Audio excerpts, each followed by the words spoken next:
Are you set to go? Good afternoon. Welcome back. Boy, we've got a full house. Nice to see you all. As you may know or may not know, I'm Tim DeRoche. I'm the Director of Programs here at WorldOregon in my 15th year of being your cruise director. And boy, the world keeps getting more and more interesting, doesn't it? I don't know about you, but I'm figuring out ways to moderate my flummox and outrage quotient with like after 5 o'clock. I don't really try and read the news too much or let my blood pressure rise. And one of the things that has really helped is I have a hummingbird that is building a nest in my backyard, and I have installed a camera. So that is giving me joy and wonder where we need it best. So my advice to all of you is find the joy and wonder where you can. And as I was just saying with Lance, one of our wonderful board members, think the long game. Think about the long game and think about what is immediate, in particular, only when you have to, and joy and wonder is your co-pilot. Anyway, I wanted to make some announcements about some things coming up. We have programs coming over the transom and under the floorboards right and left, and I'm super excited because that's what I do. And as my grandmother would say, idle hands are the devil's workshop. So, amen. I just confirmed this morning we're going to be hosting a virtual event, an online event with Timothy Snyder at the end of March. I don't have any of the details up yet, but they will be up very, very shortly. It will be, of course, an extremely prescient conversation, and being able to nail him down. He is traveling in Eastern Europe, so we couldn't get him here, but I will take the next best thing. So that'll be the 26th of March at noon. And we're promoting it through the World Affairs Councils of America. So we should probably have a very, very large audience. This weekend, tomorrow, we are hosting our Global Read series. And we've got a great little group who are getting together, and we are discussing Liza Mundy's book, The Sisterhood, which is about the secret history of women at the CIA. And if you get to about page 192, and the thing that pops out to me is inclusivity, something that is all of a sudden a bad word, and the role that women played in truly changing the game for intelligence with the switch from the ops, the cowboys in the field, to the data analysts being the driver. And the story of a handful of these women who really, like, their tenaciousness, their ability to look at data and connect the dots, had everything to do with tracking down Osama bin Laden and doing things that I'm sorry, dudes, none of you would have thought of. None of the men. I mean, this. And I'm sorry to ramble about this, but there's a section where one of the ways they were able to confirm that his family was in the compound in Pakistan was through satellite and drone footage. These women analysts looked at the laundry hanging on the line and deduced that there were women and children there. And there is not a male CIA agent in the world who would have been able to make that same observation. So we're doing that tomorrow afternoon at our space. In March 22nd, we are doing a Global Reads with Edward Wong. Edward Wong is also speaking March 12th. If you don't know Edward, you have read Edward. He is the diplomacy correspondent for the New York Times, and he was on the Blinken beat for a long time, and now I suppose he's on the Rubio beat, although he has not gone anywhere that Rubio has been lately. But he was previously the Beijing correspondent, and he is a wonderful writer, and we are going to be reading his At the Edge of Empire, which is his memoir of his family's trajectory from Cultural Revolution era China to the US. And he marvelously connects the family memoir with extremely astute reporting on China's rise as an economic power. So March 12th, that is happening. David Petraeus, General David Petraeus is speaking March 7th at the Old Church. I have a whole stack of his books that came while I was not looking, sitting in my office. That will be a great conversation. He's talking about Conflict, which is his book on the evolution of warfare from post-1945 to Gaza. March 10th, all these things are on our website, but I'm just telling you to, in case you want to go back and check. John Murphy, Vice President of the U.S. Chamber of Commerce, is going to be joining us to guide us through the wild world of trade and tariffs. What does it mean? What does it mean from an insider? John has been with the chamber for probably 20 plus years. And he was a grad school friend of Derek Olson, our president. And we were lucky to get him to come here. It's March 10th. Probably by Monday, I'll have this up online. Jill Dotery, who is the former Moscow bureau chief for CNN, is going to be coming here April 17th to talk about her new book, which is entitled My Russia. Interesting title in the timing that we have. Other things coming up. We have Bridge Together, our fundraiser, which is happening at the end of April. We have cards for that over here. Also on the table, we have a survey.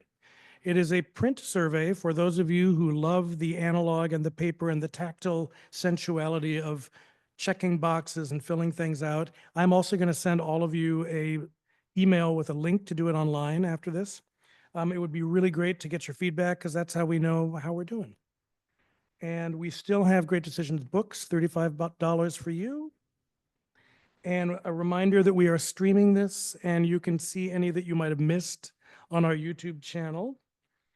And I want to remind you that Great Decisions is made possible in part with the generous support of Leslie Brunker in her mother's honor, with additional support from longtime members David Margulies and Bill and Tina Brown. Also, we are here at Portland State University, which is located in the heart of downtown Portland in Multnomah County, and we honor the indigenous people whose traditional and ancestral homelands we stand on. The Multnomah, the Cathalet, Clackamas, Tumwater, Watlala bands of the Chinook, the Tualatin Kaliapuya, and many other indigenous nations of the Columbia River. It is important to acknowledge the ancestors of this place and to recognize that we are here because of the sacrifices forced upon them. And in remembering these communities, we honor their legacy, their lives, and their descendants. And we are also here because we present this with Portland State University's Office of Global Engagement and Innovation, and thank you. So today we have Yan Liang, who is the Peter C. and Bonnie S. Kramer Chair, Professor of Economics at Willamette University. Some of you may have heard her in the past. She has spoken for us at least once, if not twice, in this series. She's a research associate of the Levy Economics Institute, a non-resident senior fellow at the Global Development Policy Center at BU, and a research scholar of the Global Institute for Sustainable Prosperity. She has also written very, very widely. I sent out yesterday with the Know Before You Go for this a link to a great article she wrote a couple months ago in The Diplomat, which I think nails sort of where we are and what we're doing. And as I was joking earlier, we're hearing a lot about a lot of things in the news right now, and maybe not enough about China. So give me a hand in welcoming Professor Liang.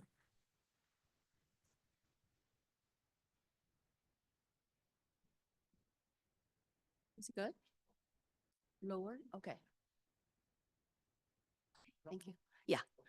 Well, thank you so much. Thank you, Tim, for the invitation. And thank you so much for being here. I know you could have done a lot other interesting things, but thank you for coming to hear me to talk about US-China.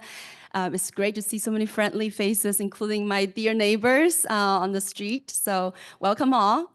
So before I start, I wanted to make just two disclaimers. One is these represents my personal view, and it's not related to any of the affiliations, right?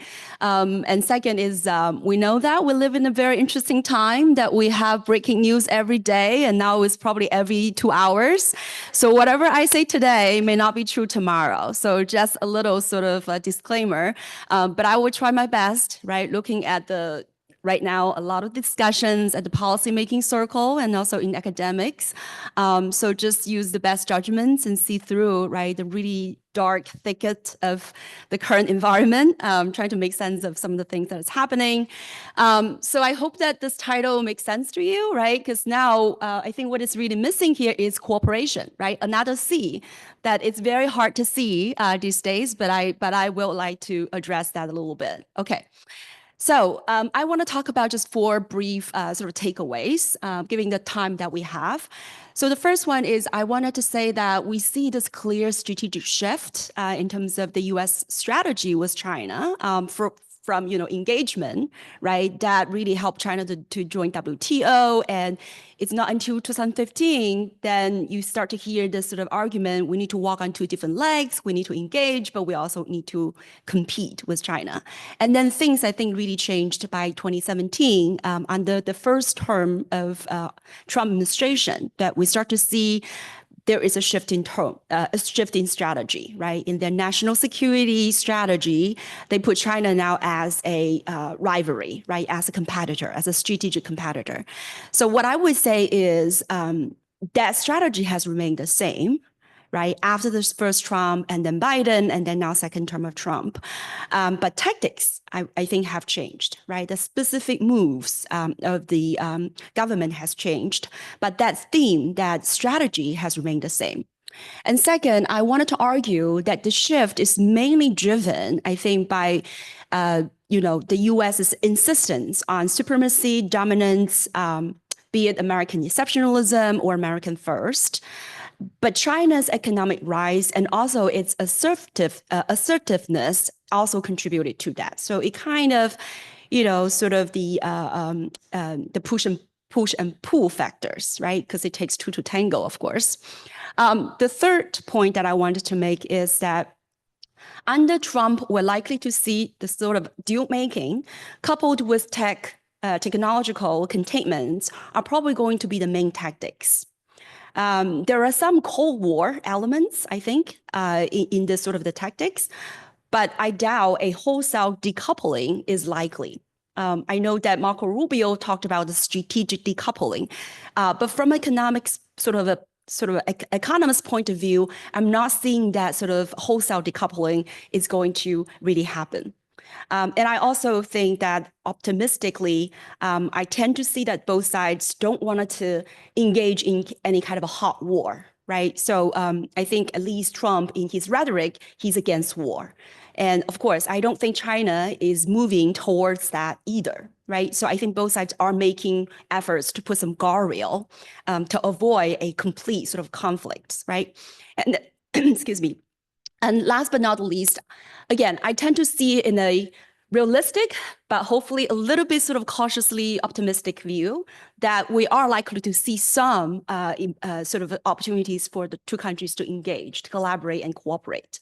And I think that the current relationships could present tremendous challenges, of course, but it could be also opportunities for both countries. But this relationship is going to be really consequential, right? That you like to engage with China or not, but we all agree that the U.S.-China bilateral relationship is one of the most consequential in the current world, and it will produce profound changes, right, and impacts as far as the current world economic order is concerned. Okay, so my first point is about what we have seen, right, that the changes in the U.S.'s stance, the engagements or the strategy with China. As late as 2010, under Obama's administration, they still said that the U.S. welcomed a rising China that is, I quote, peaceful, prosperous, and a responsible global player, right? This is still the time that engagement, right, it's welcomed, right, from Washington. But that has taken a drastic change. By 2017, when you look at Trump's NSS, it identified China as a revisionist power and a strategic competitor. Okay, so what really made that change? I think we could see some sort of evidence, right, and see some guidance from the two important documents.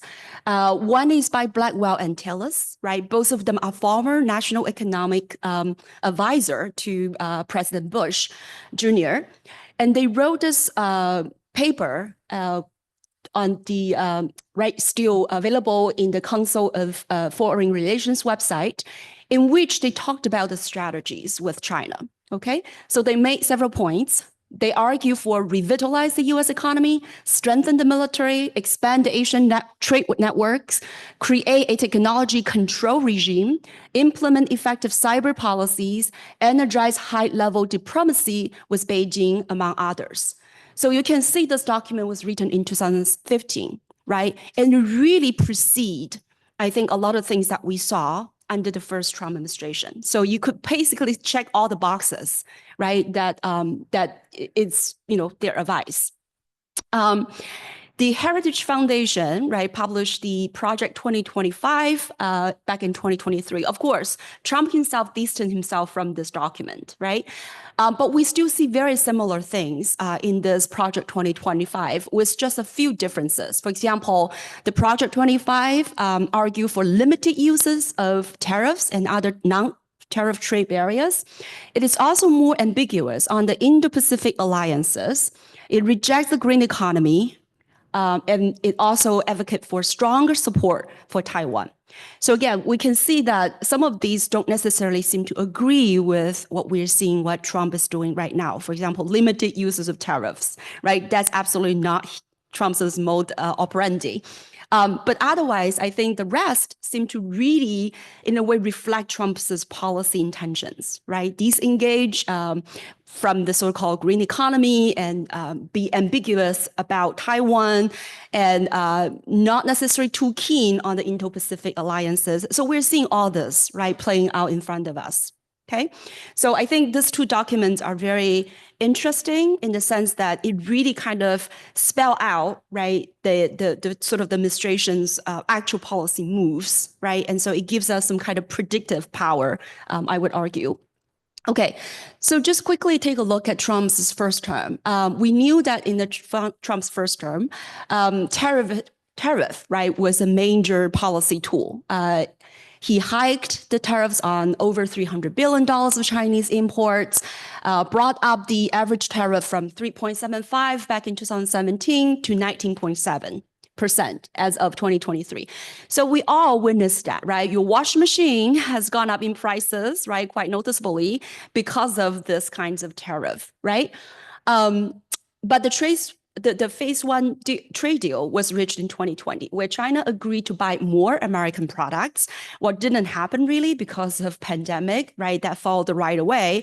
And plus, I think at that point, I already sort of argued that 200 billion additional purchase was too ambitious. It's not going to be able to achieve that, right? So at the end, only 58% of that goal was reached.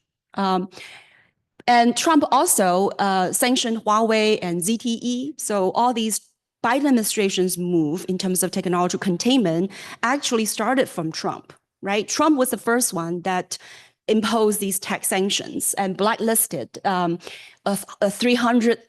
total of 306 Chinese entities. Also instructed Canada to detain Meng Wanzhou, who is the daughter of the founder and CEO of Huawei, right? This is the big tech company in China, focusing on, semiconductor chips and others. So Meng Wanzhou was detained in Canada. So all of these was the first move on the technological containments. The Trump first administration didn't play too much sort of ideological cards, right? But there were still some tensions around all these non-economic areas. So for instance, Trump, after he was elected the first term, he took up the phone with the Tsai Ing-wen, the then president of Taiwan, right, and made a phone call, which is completely against the one China sort of policy, right? That there should not be any diplomatic engagements between the two countries. So that stirred up a lot of tension, but Trump, of course, walked back and said, no, I shouldn't be taking up the phone and so on and so forth. But there are also a number of other things that Trump has done, right? Closed the Chinese consulate in Houston, passed the Hong Kong Human Rights and Democracy Act and revoked Hong Kong's special trade status. And Mike Pompeo called out Xinjiang as committing genocide and so on and so forth. We also saw the Quad, right? These security dialogue between Japan, India, Australia, and US as a way from China's eye to encircle China, right? To build this coalition to contain China. So these are not the numbers of tactics. So it's clear that there is this sort of disengagement and more of confrontation, competition kind of switch, right? In terms of the stance. That's already very obvious and evident in Trump 1.0, despite very sort of cozy, right, personal relationship that Trump always said, I like Xi Jinping, they met at Mar-a-Lago and Trump made a state visit in China. His granddaughter was speaking Chinese in front of Xi Jinping. There's a lot of very cozy sort of personal relationships at that point in 2017. But still, Trump waged the tariff in 2018, right after his state visit in China. So this is what we witnessed in Trump 1.0. The reason that we want to go back in history, right, is that we wanted to see how the history may inform our understanding of the future. So I think it's still good to go back and see even Trump is probably not the same Trump as he used to be. Okay, so Biden very quickly pretty much inherited Trump's economic policy, continued with the tariff, doubled down on the tariffs on the Chinese EVs, set up the so-called small yard high fence sort of technological policy, basically has several rounds of restrictions of tech exports to China. So the most recent move was in January 2025. He basically divided the countries into 3 categories. There were about 18 the closest the U.S. allies. They have unlimited access to the U.S. high-tech products, right? The cutting-edge chips for AI. And then there are countries of concern, 5 of them, China, Russia, North Korea, and so on. They are at the bottom, right? They have no access whatsoever to the cutting edge H100, A100 sort of chips that NVIDIA produced. And then the middle ground of these countries, they have certain quota. They can buy up to 17,000 chips from the US. And if they want more, they can get expansion, and so on and so forth. But it's a very clear, very surgical kind of approach, right, to limit the access of China and other countries to the US's high-tech industry, especially AI chips. Of course, Biden had more, most of the ideological fights. His administration framed the struggle between the two countries as between democratic and authoritarian or autocratic systems. He was more vocal in criticizing China's human rights records. And he also expanding the sanction lists, right? As a matter of fact, under Biden, he put more China's entities to the restriction, to the blacklist than Trump, and so on. And it's not only for sort of national security concerns, but also due to human rights violations. And what really distinct, I think, Biden administration's tactics from Trump's is, of course, we know that the Biden administration is much more or keener, right, on building alliances with allies. So under Biden, AUKUS was established, right? This is, again, a security pact. And Biden also put forth the so-called Indo-Pacific Economic Framework, or IPEC, to strengthen economic cooperation. Okay, so this is mostly under Biden. And again, I think the continuity, right, it's quite evident. Now, come to Trump 2.0, right? We're only in March, and we're only in February, right? Just about a month, right, after the inauguration. But it feels like we have lived through this for like a century, right? But a lot of things have happened. So first, I think Trump, again, had a much softened rhetoric than what he did in the campaign trail, right? So again, he invited Xi Jinping for inauguration. Xi Jinping, of course, didn't come in person and sent his vice premier here.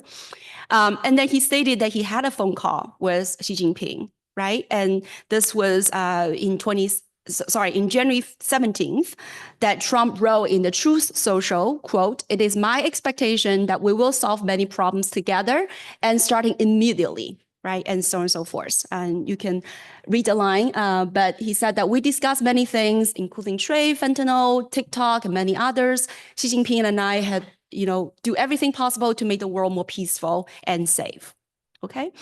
Now, of course, Trump being Trump, this is what he said in January 17, very cozy, very friendly language. February 4th, the announcement came that 10% of tariff on China, additional, right, to the current, the current punitive tariffs. And the reason is because China did not do enough to contain the precursor of the fentanyl the fentanyl exports to Mexico, which then came to the United States and created a fentanyl crisis in this country, that killed 100 people, a day, right? So it's a significant issue, but the question is, what to do about it, right?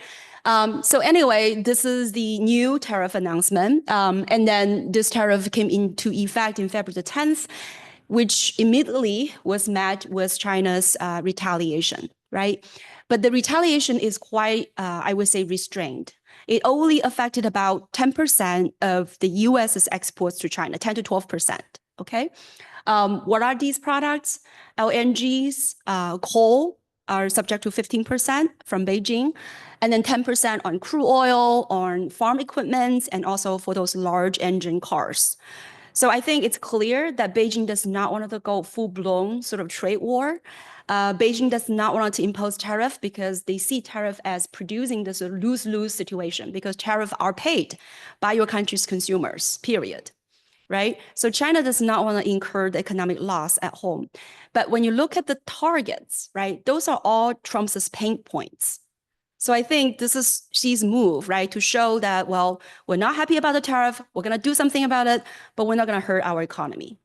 In addition to that, they also had the anti-monopoly investigation to Google, which again is just a gesture. Google does not have a large business in China. They filed a WTO complaint. Again, this institution has already been defunct because the US refused to appoint the appellate judges since 2019. So there's nothing the WTO can very much do. I know we have trade experts down here, but we can talk about it. Adding, U.S. companies on the unreliable list, and the list goes on, right? And also export restrictions on some of the rare minerals, which are very important.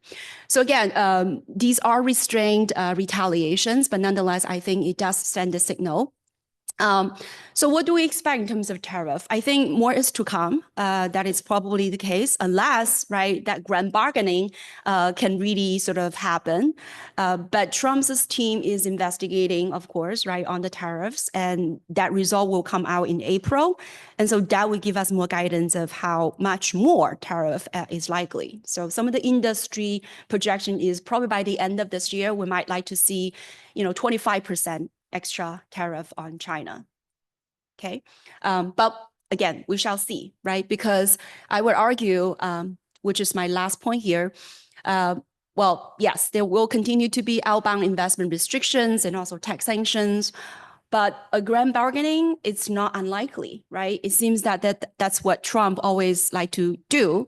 And what it's gonna be on his wish list, it's actually quite a few, right?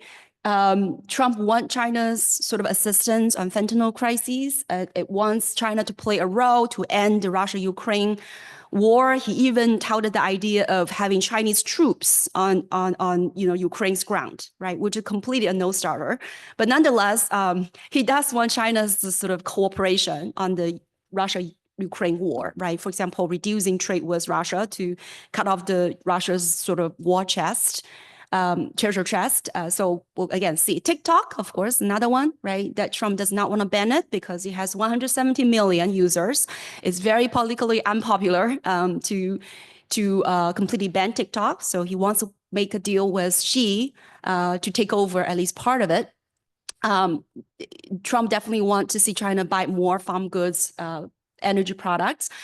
He also touted the idea of having Chinese investment in the US to create jobs. And he might also want China to buy more treasuries, right? The treasury bonds. And so I think other things that he might want, right? So there is a room, right, for him to sort of strike a deal with China. Okay, so these are just some of the charts to show the outbound investment restrictions on the bottom one, and the top is, again, how many Chinese companies are on the restriction, the blacklist in the US, just to show the trend that has been going up. Okay, so why are we competing? And so I think this is probably quite straightforward, and probably I don't need to spend too much time on this. But one of the things is definitely the rise of China in the past 40 years, in a way, challenged the US's economic sort of supremacy, right? So according to the calculation, if we look at the GDP, right, the output, by the so-called PPP, the purchasing power parity, not the market exchange rate level, China already overtaken the United States as the largest economy in the world, right? The PPP idea is that, $1 and 1 yuan, obvious the values are different, right? So let's convert them based on this idea that one product should be sold at the same price, regardless the currency that denominated. Okay, so through that conversion, China's global share of GDP has risen to 18.8% in 2022. And the US's number is 15.8%. So US is secondary in terms of the size of this economy. And so that definitely, I think, got Washington worried, right? That there's a country that is rising above us and we share so many differences, right? And so that becomes, I think, nerve-wracking. The right-hand side also shows that China has become an industrial powerhouse, whereas the US's industrial sector has been declining. And we know that's the case since very early on, 1960s, 70s, the US manufacturing sector already has gone down, partly because the US switched, right, to a service-based economy. That's typically what advanced economies do. And partly, I would argue, is due to the financialization. We see more and more finance that is overtaking, right, these productive sort of interests. So nonetheless, again, that is another sign that, worries Washington, D.C.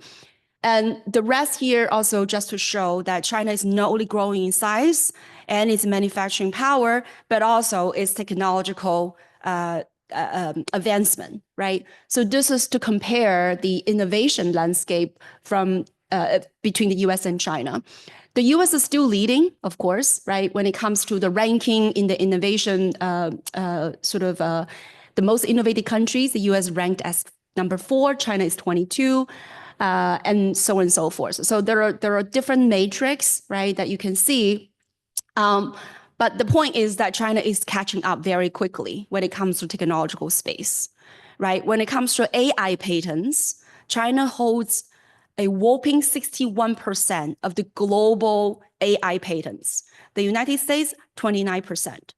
So again, there is a sort of worry, right? Especially recently, we know this Chinese AI called DeepSeek, right? Really, again, I think in a way made the tech industry, right, the Wall Street, and also the administration worried about, the US's competitiveness in the AI space, which actually prompted Trump said, well, this is a wake-up call, right? We need to think about how to compete in the AI space. Anyway, so I think those are the reasons why we're seeing this intensified competition, right? That the U.S. wants to continue with that sort of dominance and the leadership position, and definitely sees China as a rival, right? A more systematic rival, right? But why I don't think complete decoupling is likely, right? Why we're not going back to the 50s, 60s, 70s, right, when we had the Cold War? Well, I think times are very different, right? We lived in a much more globalized economy, and the two countries are much, much more integrated than back in the 70s. So the Soviet-American trade at the peak was about $4.5 billion, right? And that is about 1% of the US's total trade, right? Today, after all these sort of tensions that US-China trade has actually gone down, but still China accounts for about 14% of the US imports and about 11% of the US's exports.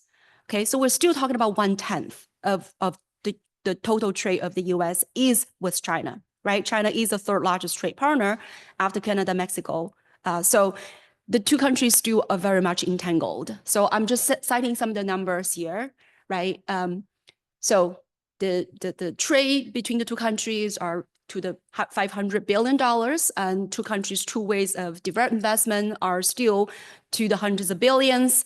Many businesses are in China. They profit from China's market, right? $420 billion for some of these large multinational companies, right? When you think about NVIDIA, when you think about McDonald's, when you think about Nike, when you think about Starbucks, so on and so forth, right? They operate in China. The number of students is what I'm very concerned about, right? That we're seeing a lot less in terms of that engagement, much fewer US students now in China. And also, even there are still about 20-some thousand Chinese students in the US. That again was much lower than it used to be, more than 300-some thousand. And we also see, due to the China initiative under, Biden, and also the current, again, more hostile environment, especially in the tech space, we see a lot more Chinese, skilled workers and professionals and, techies, right, went back to China. So I think these are really sort of in a way concerning, because I do see the engagements, right, that on the ground level, right, are important. But that is also kind of nibbled away. Okay. Okay, so what about conflict? I think many of us are maybe really concerned about, what's going to happen, right, when it comes to, peace versus war. I think the two flashpoints, of course, one is on the Taiwan issue, one is the South China Sea. I think on Taiwan, Trump actually is a lot more sort of strategically ambiguous than Biden. Biden, in many occasions, actually openly declared that, yes, the US is going to militarily involved, right, if China made a move on Taiwan. And then he had backtracked that. But when it comes to Trump, right, that he said, I would say, if you go to Taiwan, I'm sorry to do this, but I'm going to tax you. I'm going to raise the tariff from 150% to 200%. Right? I mean, this is probably music to the Chinese ears, right? If all you do is just tariff, right? I think if Taiwan really declare independence, and if all the US do is to levy tax on China, I don't think China is gonna, give it away, right? And then there are other things that was also mentioned. This is the Wall Street Journal reporter said that, would you use military force against a blockade on Taiwan, right? Because, Taiwan import about 90% of their energies. So there's no reason that China needs to sort of go in Taiwan and military take it over. All it does is blockade it, right? It's not going to last for long, but that would be considered, right, as a military sort of move. So what did Trump say? Trump said, I wouldn't have to, because he respects me and he know I'm crazy. That's his language, not mine. I'm not going to spell it out. My kids will see this and it will come back to bite me. So Trump also made certain accusations, right, saying Taiwan stealing our chip industries, forced TSMC to open factories here in the United States, in Arizona. He also asked Taiwan to increase its defense spending to 10% of its GDP. That is impossible, right? Taiwan now spend about 2.5, 2.45% of GDP on their military defense. The highest in Asia is Singapore, about 2.7%. So to go up to 10%, that is impossible. But nonetheless, so it just shows that Trump is quite ambiguous when it comes to defense for Taiwan. And then the State Department, interestingly, removed the language that says that the US would not support the Taiwan independence. And Marco Rubio also stepped up the diplomatic support for Taiwan with Japan and South Korea. This is on the slide of the Munich Security Summit, right? That they basically said we will support Taiwan's global engagements, right, with some sort of appropriate or proper international organization. Don't quote me on that. I think something, I'm just paraphrasing. But so there are some kind of move to kind of seem to have a stronger support for Taiwan, at least, right, from Marco Rubio, as who we all know very much a China hawk. But in terms of the Taiwan issue, right, I understand that there are people worried that China is going to make a move, and there are these arguments that China is going to prepare for a military sort of takeover in 2027. Personally, I found this argument very unfounded because when you looked at the high-level sort of policy advisors and also military advisor, they're saying, you know, Taiwan is there. It's not going to go anywhere, right? Why do we need to make the move now?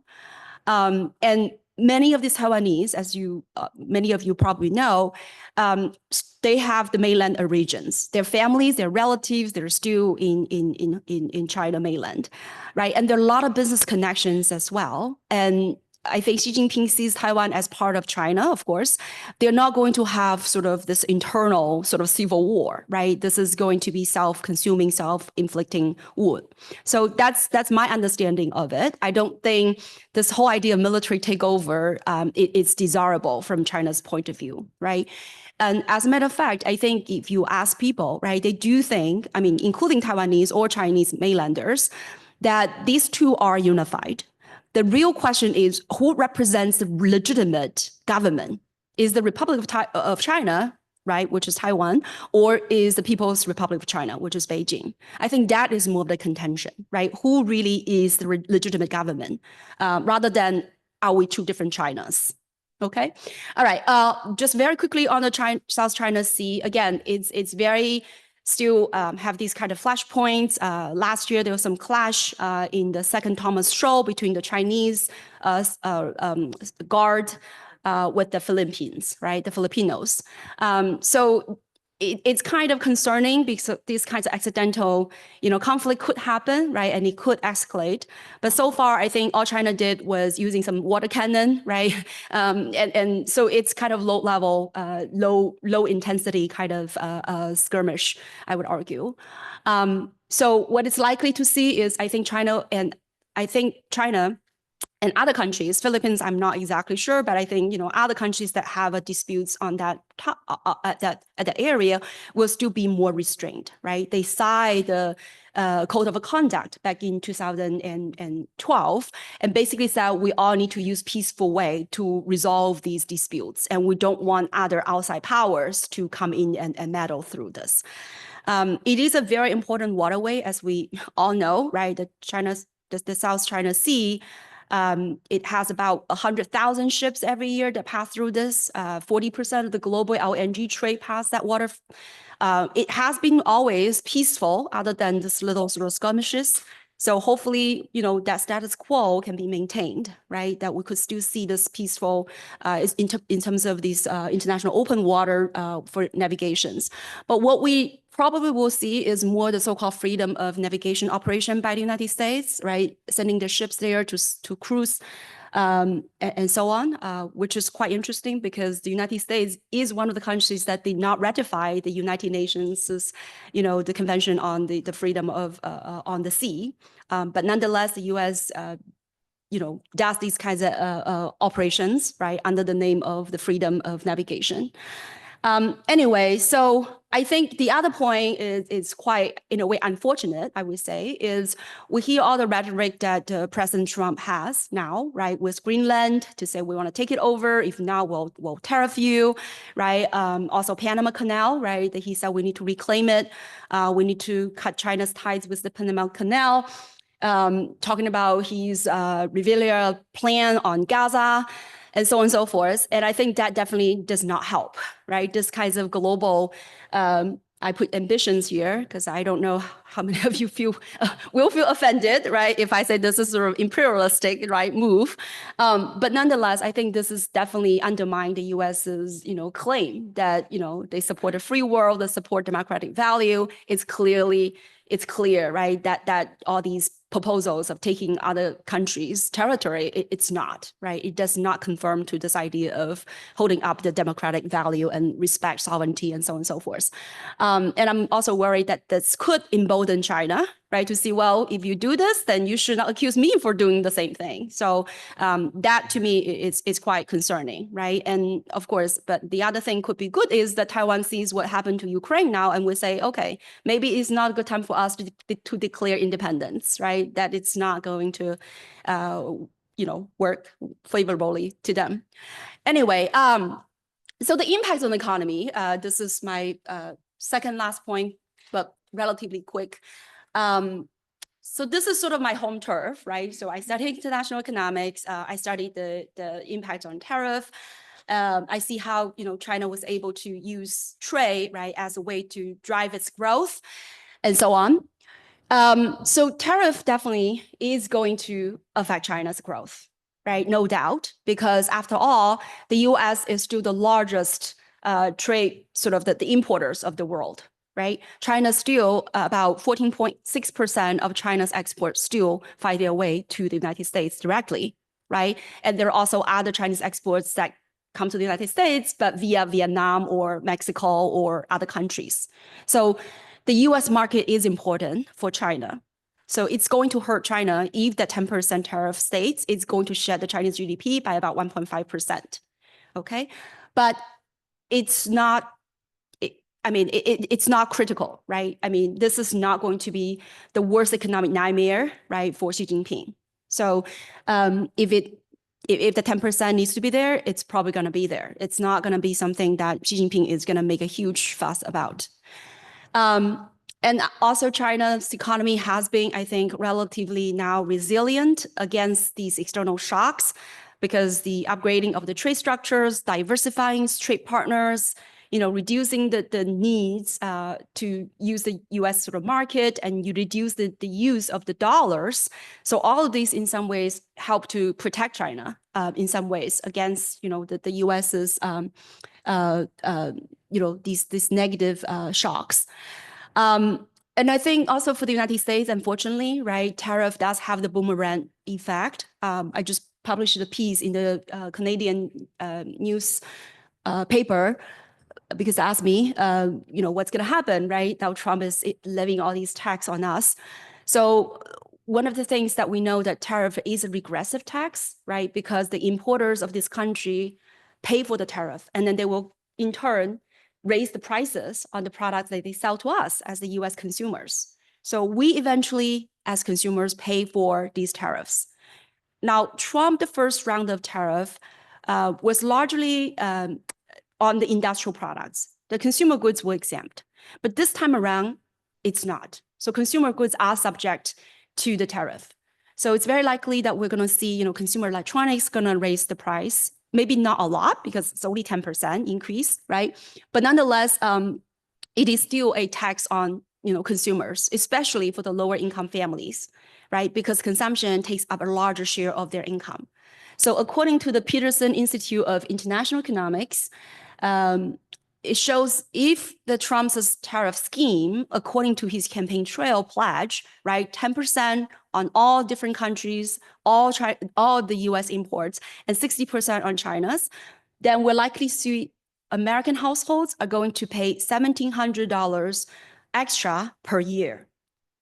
Okay, so again, this could be really substantial when you think about this as average, right? So how much those low-income families are able to afford that? So that is, I think, of course, a tax, right? Now, some developing countries, they swallow the tariff, they set high tariffs because for the so-called infant industry protection, right? They want to protect their industry for a very brief time until they're grown up and mature, then they would take away the tariff. Trump's tariff is different, right? The first round tariff since 2018, it remained in place. And I don't think it will be gone anytime soon.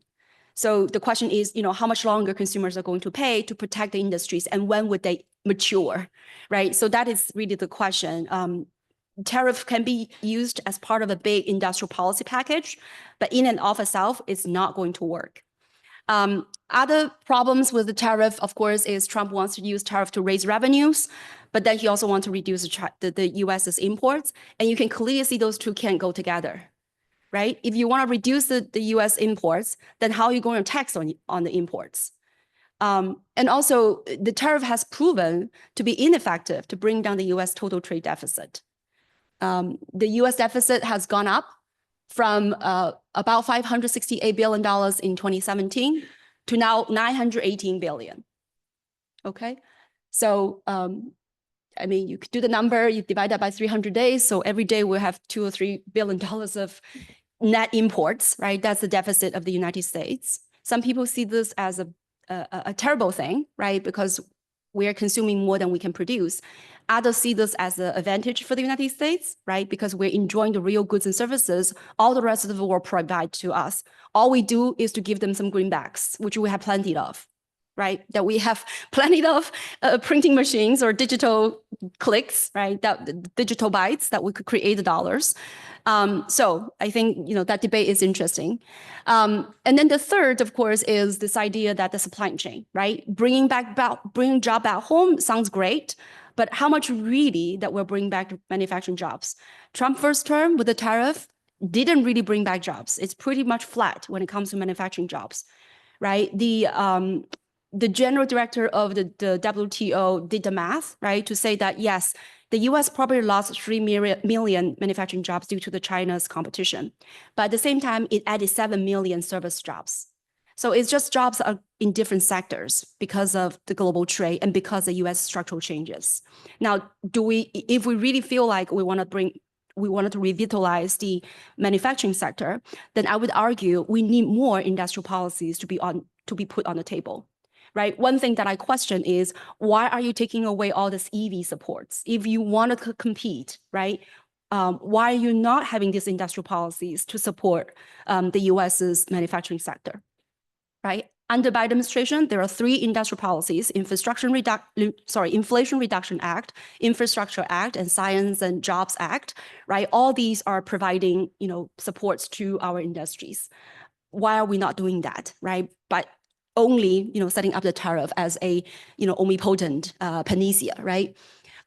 Okay, and my last point here is, again, Trump may use tariff as a tool to get concessions from other countries, right? And he seemed to succeed in some cases, right? Panama was, Panama agreed to got out of China's Belt Road Initiative, right? Colombia agreed to take back their deportees to avoid that 25% tariff on them. But these are really just, small countries, powerless countries, have lived in the shadow of the US, but other countries may not make the same kind of concessions, right? The Europeans and other large emerging market economies like Brazil, Argentina is a different case, sorry, Mexico and others, right? So there's a question, how much you can really use the tariff stick, right, to make these countries make concession without undermining your credibility and your coalition building. So I think that is really the problem. And not to mention, this tariff could create a tit for tat and really initiate a global trade war. We've been through that 1930s, right? The Smoot-Hawley Act, right? That basically triggered the worldwide, sort of a tariff war and set the war to recession. And of course, we don't want to repeat that history, right? Okay, so my conclusion, I think, again, my 3 points here is that we're likely to see intensified competition. It's not going to be wholesale decoupling because Trump doesn't play too much of the ideological cards, and because the 2 countries are very integrated, and also through other connected countries, I would say. And finally, I think both sides will be relatively restrained when it comes to the kinetic sort of war, right, the hot war. I do want to conclude or finish my presentation with a little bit sense of hope and optimism, because I am an optimistic person, right, cautiously. So any areas for cooperation? I think if you look back in history, right, as tense the rivalry between US and the former Soviet Union there were still areas of cooperation, right? When it comes to the global pandemic, when it comes to the space exploration. So I think it is still possible. And so what are some of these places? AI rules. I mean, both countries have agreed they're not going to use AI on the nuclear, system, right? I think that is the starting point. But I do think that when it comes to AI, when it comes to cybersecurities, if the 2 countries don't make some kind of rules and set up some ground rules, right, it will be mutually destructive. And that is really sort of the end of the world scenario. And also global public health and pandemic prevention and preparedness. I know that sounds very unlikely when Trump is, exiting the WHO and cutting the National Institute of Health funding and so on and so forth. But still, I think these are the common threat, right? I hear someone saying that the US-China corporations will not be based on mutual trust. That is long gone, right? But what it can be is a mutual need, right? The mutual need to confront these common challenges is probably what would make these two work together. Extreme weather events, right? And some of these things are probably still have the room for cooperation. And finally, I think one last thing to note is that the US-China Science and Technology Cooperation was renewed. And so, this has been in 60 years, right? That it renewed every 5 years. And it supports basic research at the government-to-government level, right? And of course, it excludes the critical or emerging technologies. But at least I think that it's a hopeful sign that some kind of technological cooperation at the basic research level may be able to continue. So, well, I'll end here. Thank you so much. I know it's been longer than I expected. All right. So we've got some questions online. We've got some questions. I'm going to hand this to Scott Godden, who's going to ask our first question. Jan, thanks so much for a wonderful presentation in depth and breadth. I'll ask two questions and short answers are fine. First one was, the Biden administration probably could have been more creative in terms of diplomacy with China, but they needed some basis for bipartisanship in the Congress, and hating China was an easy theme. So if you could speak to that a little bit. The second was, are there things going on in China in terms of their domestic economy that A, might change some of the trade dialogue, but B, also represent pain points that the US could take advantage of other than this worthless tariff approach? Yeah. Thank you. Yeah. Do I go ahead and respond? Yeah. Okay. Yeah, excellent question, Scott. I love that. So for the first question, I do think you're right. There are plenty of China hawks these days, and there's no point calling them China hawks anymore because there's no non-hawks.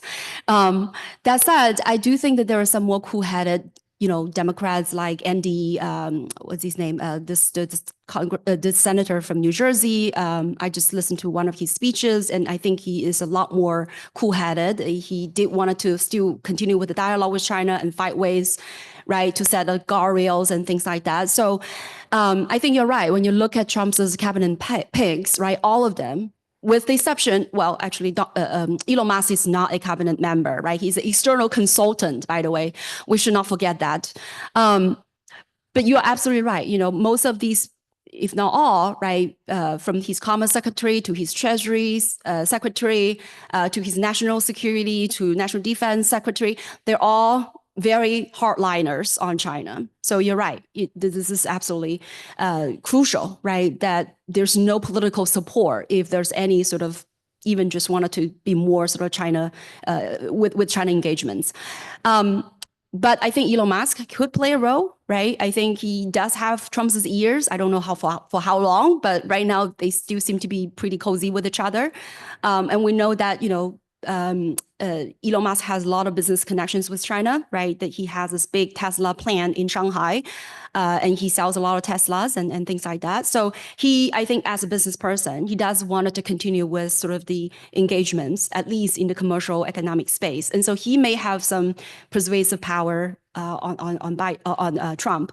The other thing I would say, though, whether or not there is political support, as we know, Trump's MO, he doesn't really care. Right? He's got his executive functions, that branch, and he does everything. If you tell him this is against the law, is against the Congress, he does not give up. Right? So, I mean, that's the thing. He probably is likely to do whatever he wants to do. If his cabinet member is against it, he can fire them. I mean, he did this right? 3 different chief of staff, 3 different defense secretary in his first term. He's got really high turnover, but this time he's put all these loyalists on in his government. But I think that he's a lone wolf, so to speak, in some ways. He's not seeing himself being constrained by all these parameters, these laws or regulations. He's going to do whatever he thinks he wants to do. So that's my first point. Second point, very briefly, I think we can talk hours about the Chinese economy, right? Some people say, China is doomed. China is going to pass the peak. This is by a book called what is it called? Something unavoidable war or danger zone, that says, China's economy is struggling, is going to collapse, and therefore China is going to be a more militant. China is going to deflect the tension at home by invading other countries and, be more aggressive outward. So there is this one kind of argument. And then on the other side, as I just showed, right, people feel insecure, right, in Washington and feel that China is going to take over. China is going to be the superpower. China's economy is great. China is a technological leader. So we see this very bifurcated sort of pendulum kind of swing, right, when it comes to China. So I would say when it comes to China, yes, it has, outgrow that double-digit growth per year kind of period, right? China now is what, $14,000 per capita. Countries that reach China's per capita GDP, its economic level, and can still grow more than 5%, there are only 2 in history, Singapore and South Korea. And both are very small countries, as you know, and they can do that without problems. China would be difficult to do that, right? I mean, China's, even by just 5% of growth rate, it's adding its GDP more than the German economy or whatever, you can do the math. So I think that China's growth is going to slow down, maybe at this 5%, even 5%, I think is probably not exactly sure. I would say Xi Jinping will do all he can to ensure that the economy grows by about 4.7% per year on average until 2035, because that's the goal that he has laid out to double the Chinese economy from 2020 to 2035. So it needs to 4.7%. So he already put the word out, right? So I think the government will do whatever they can to ensure that growth rate, okay? When you look at all these 40-some years growth, China only under-delivered its growth target in 2 years. So I would say, it's very likely that China is going to continue to grow at that level. So how to do that? I think, again, fiscal stimulus, monetary easing, a lot of support to the private entrepreneurs, as we see, double down on the spending on tech and science. So all of these, I think, will keep Chinese economy going. There are still 2 major problems. One is the real estate, but there are green shoots. We're seeing some improvements, or at least stabilization, as they call it, for the real estate market in China. And that is very important. It's good for the economy. It's also very, very important for social stability, because a lot of people, they pay upfront for the houses and they never receive it. So you can see how that could be socially destabilizing. So I think that, again, the government is trying all they can to at least stabilize the housing market at the moment. The other one is local government debt. The local government has a lot of debt hidden. But again, I think the central government has been well aware of that, and they're trying ways to, in a way, bail out the local governments. Maybe not, I think, forceful enough, but I do see that's the direction they're going. So I would say the Chinese economy is going to continue to grow. And it's not going to be like what some people would say, it's collapsing. Its tech is really, progressing by leaps and bounds, but it does have some problems with soft domestic demand. Yeah. What do you feel is the probability that if Trump, with tariffs in particular, starts really disillusioning the major allied economies, allied with the US, that they will pivot toward China, and that Xi will be very strongly pivoting also to them to basically send the US down the toy, both economically as well as militarily, because you need a strong economy to have a strong military. Yeah, I do think this is very concerning for the US, right? I think one of the strengths of the United States has been to be able to build coalition. right? But you're right. I think now with all these tariffs on Mexico and Canada, right? Especially poor Canada, right? I mean, all these saying about 51st state of the United States is so insulting, right? And also, and it just makes no sense whatsoever, right? This 25% of tariffs on steel and aluminum, you know, the US basically import 80% of its aluminums, and a lot of it, most of it is from Canada. Why Canada? Because this was agreement after the Second World War that aluminum production is very, very electricity intense. So there has been an agreement between the US and Canada after around the Second World War that the US is going to invest and help to build these aluminum plants in Canada, right, in Quebec, because they have the hydropower there. The electricity is very cheap. And so this has been a strategic partnership. And Canada is not supplying only to the US, but also to other allies since that time.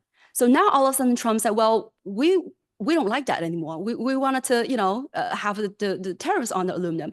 So it makes no sense whatsoever from an economic point of view, from a strategic, you know, security point of view, or from a political sort of a geopolitical point of view. It makes no sense. So I agree with you. I think the US is turning its back against its traditional allies. That is going to weaken the United States to a great extent, right? And I think someone from the Council for Foreign Relations these days also saw, I don't understand what Trump's doing. He's not doing friendshoring. He's not doing nearshoring. It's not bringing manufacturing back to, you know, Mexico or Canada. It's not coming to the United States. He's talking about partnership with Russia and China, right? The so-called faux shoring. So I think that, again, it really undermines the US's own coalition building. And you're right. The world is going to move on. They're going to leave the United States, right, sidelined. And if you look at the US's share of the global trade, it has been diminishing. Maybe that's exactly what Trump wants, right? He probably doesn't want it to continue to integrate in the global sort of trading system or the world system. But I think, again, the US has been benefiting, right, with these global integration greatly. Now, arguably, the costs and benefits are not equally shared, right? In this country, I know the billionaires, right? They get so much benefits from globalization. They offshore their production. They're able to make profits elsewhere. They're able to get large orders from these other countries. But I think it's some of the, you know, the relatively, you know, low income and also working families are having, you know, difficulties to cope with globalization. So I think it's a policy choice, right? How do you make globalization work for your people? Which I think neither Democrats or Republicans have done a great job, to be honest, right? So I can understand why there's a support for disengagement from the global system, but I think we're really blaming the wrong thing for that. Again, I think it's beyond just economic disengagement, right? The tariff thing on our traditional allies, but just look at J.D. Vance's talk at Munich, right? I mean, it just threw everybody in shock, and they were so. I mean, who was this? It's a European Commission, maybe the Farmer Commission. He was kind of in tears when he was in front of a podium, right? To say, what's happening here, right? That the U.S. is cutting ties with us and accusing us for not respecting the democratic and traditional values. So I think it's a shock. And I think it's interesting, you like it or not, it does seem that Trump is challenging the so-called existing world order, right? But is it for the better or for the worse? I think that test is still out. And I unfortunately, being as optimistic as I could be, I still think it's probably a bad thing for the world. I have a question that has to do with just the details of this tariff business.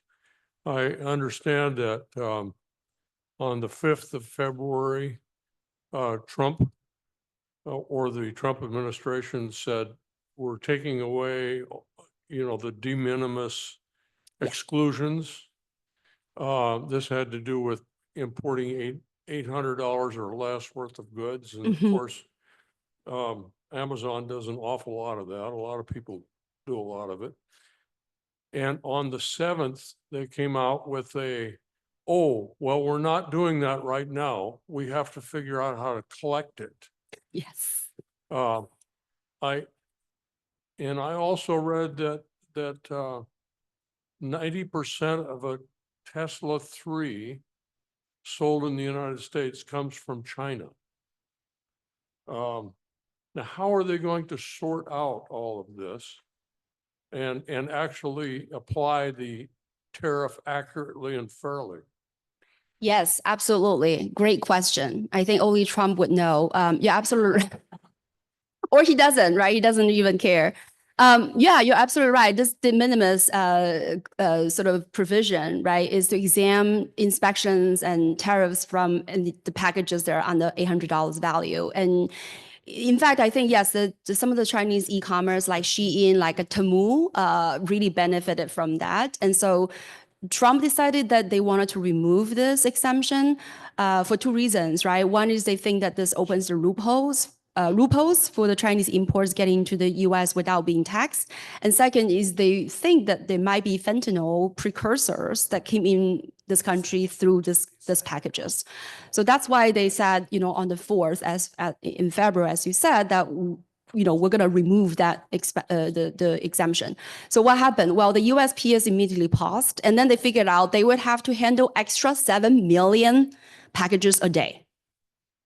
It's undoable. So the USPS was completely overwhelmed, right? And basically that is the reason why they decided to pause or remove of that removal of the exemption. It's not doable. I think, you tend to see this happening, right? That all these ideas that, oh, we should do this one day. And the next day say, wait, we can't do it. I mean, this is the same thing with what Trump is now talking about, the so-called reciprocal tariff, which is whatever the country tax us, we tax them back exact the same amount. Exactly the same rate, right? Which sounds very fair, but there's so many problems with that idea. For one, just logistically, again, going back to what you said, you would essentially have to look at product by product. Exactly what China tax on the US, I don't know, plastic gloves, whatever, right? That going into going into China, and then the US needs to exactly levy the same rate. I mean, logistically, that is not going to happen. I mean, the Trump team got 180 days to figure this out. This is a non-starter, right? As an economist, I think, everyone is like, what are you talking about, right? Not to mention, I think this idea, again, is tariff is paid by your consumers. You have to think about why you levy a tariff in the first place, right? I understand you wanted to levy tariffs on EVs to say we want to give EV producers in the US a breathing room for them to catch up, right? I could understand that, but why would you want to, impose tariffs on the shoe imports? Is that a national security threat? I mean, I couldn't understand that, to be honest. So I think, the priorities is important. I do understand that the US should not be over dependent on Chinese imports, right? When it comes to critical minerals, when it comes to some of these green tech, which actually Trump doesn't care. But this no sense of priority and no sense of strategic thinking, right? Just say, well, they tariff us, we tariff them back. That's it, right? That is ridiculous. It doesn't achieve any economic, strategic, security, or any goals, to be honest. And again, a lot of things I think Trump is having that very simple-minded transactional view, right? The way he pulled out from WHO is exactly the same way. He said, well, the US is contributing $700 million. China is only $37 million. How is that fair? So we're going to pull out, right? I mean, there's just all these kinds of thinking, right? Not thinking about how some of these programs, USAID is another example, right? How much it actually serve the US's interests. But he puts everything in this sort of dollar and cents perspective and not really thinking any beyond just the dollar and cents. And I think that is really problematic, right, to say the least. So we are at time. Let's give a big hand. Thank you so much. I do have to say this. If you know the economist Eric Beinhocker, he was just talking about how we don't really have an American economy anymore. We're part of an ecosystem. And I mean, if you look at the iPhone or the auto industry, those are really good examples that it is not one thing. We are not selling one widget. And it does take a fair level of sophistication beyond I'm taking my ball and going home because you don't get your way. So lots to think about, lots to read. If you look at the article in the book, there's some good reference points. Do follow up, look at Professor Liang's diplomat article, which I think is excellent. And thanks for being here. Thank you.